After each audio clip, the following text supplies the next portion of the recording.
Mr. Woodruff, you've tested positive for HIV. Have you ever used intravenous drugs? Have you ever engaged in homosexual conduct? Homo. You say homo? You made a mistake, because that ain't me. Mr. Woodruff, we estimate you have 30 days left. And newsflash for y'all. There ain't nothing out there can kill Ron Woodruff in 30 days. Them drugs, they just released for testing, and I know this hospital's worth the size. I need it. It doesn't work that way, Mr. Woodruff. Where are you going? They got good meds out of Mexico that's better than what you can get here in the States. This is protein, totally non-toxic. And you can't buy this in the USA? Unapproved. You could be making a fortune off of this.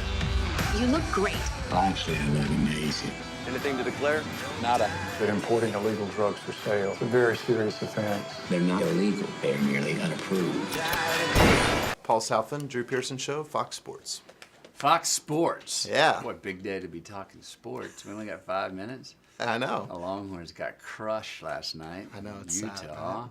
And NFL kicks off right about now. Yeah. Well, this is a great time for you. Actually, the last 2 years have been, you've had some of the most interesting roles I think that you've ever had. So this has to be such a good time for you. It's a wonderful time, man. I'm enjoying the work more than ever have.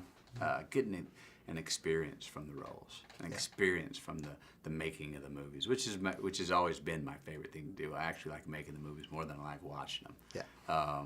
But this one I quite enjoy watching them. It was hard to make, so we, there's a team of us that know what we went through to get it made, and now it's just we get to share it. Yeah. Well, and talk about a transformation. I mean, it's one thing to get into character, but to lose 50 pounds and then that's crazy. What was Part that of the like? part of the fun of what we get to do as actors, if you get a role that actually needs that, I wouldn't want to do it just for eccentricity's sake, because the character didn't need it, but this character needed it. So it was a pleasure to go do it. It wasn't as hard as people try to make it out to be. I did it the safer way as possible. The body's much more resilient than I think we give it credit for, and it's what the role needed, and it was fun. You as an actor, you're looking for something that you can grab a hold of and say, I can singularly focus and commit to this for 6 months or whatever, how much amount of time. That's fun. Yeah. Well, it's probably easier to gain it back than it is to lose it, right? It's easier. It's more fun to gain it back, but it's actually not as safe to gain it back.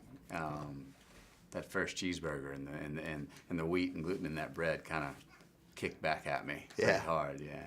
I'll bet. Well, the show is the Drew Pearson Show, and Drew famously caught the Hail Mary pass, and I think that everyone has a Hail Mary moment in their life. What do you suppose that was for you? A Hail Mary.